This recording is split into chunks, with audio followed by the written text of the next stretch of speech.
উচ্ছেদ চলা কথা অহাৰ লগে লগে বিটিআৰৰ জেগা আছে বগা মাটিটো যথেষ্ট মাটি একাংশ লোকে দখল কৰি আছে। বিটিআৰতো সমস্যা আছে, কিন্তু প্ৰথম লক্ষ্য যে ২৬টা জনগোষ্ঠীৰ ৰাইজে মাটিৰ পট্টা পাওক, অধিকাৰ পাওক আৰু সকলো জাতি জনগোষ্ঠীয়ে বড়ো সমাজে নেতৃত্ব লওক, সকলো জাতি জনগোষ্ঠী একত্ৰিত হয় আৰু তাৰ পিছত যি আমাৰ কমন এনিমি, যিয়ে বিটিএডিৰ প্ৰতি সংকট নমাই নিব, তেওঁলোকক লাহে লাহে ইয়াৰ পৰা আমি পঠিয়াই দিব। বিটিআৰক লৈ প্ৰিয়ংকা গান্ধী অসমলৈ আহক, মোৰ আপত্তি নাই, কিন্তু আমাৰ অসমৰ আত্মসহায়ক গোটৰ মহিলাসকল প্ৰিয়ংকা গান্ধীতকৈ 100 গুণে আগবঢ়া।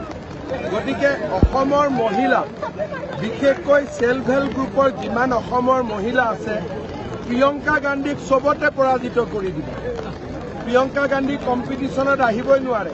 আমাৰ মহিলাই লাড়ু বনায়, আমাৰ মহিলাই পিঠা বনায়, আমাৰ মহিলাই খেতি পথাৰত গৈ কঠীয়া ৰুৱে, আমাৰ মহিলাই ল'ৰা ছোৱালীক স্কুলত পঠায়, কলেজত পঢ়ায়।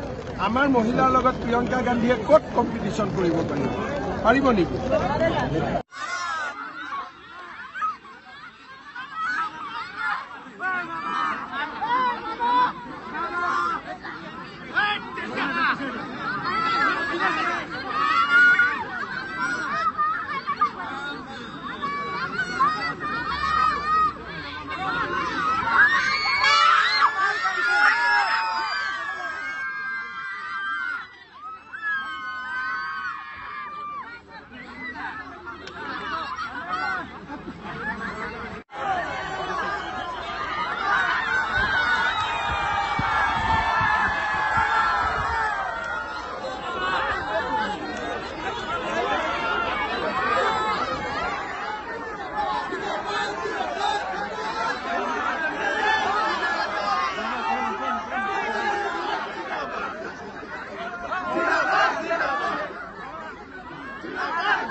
Jai Shri Ram!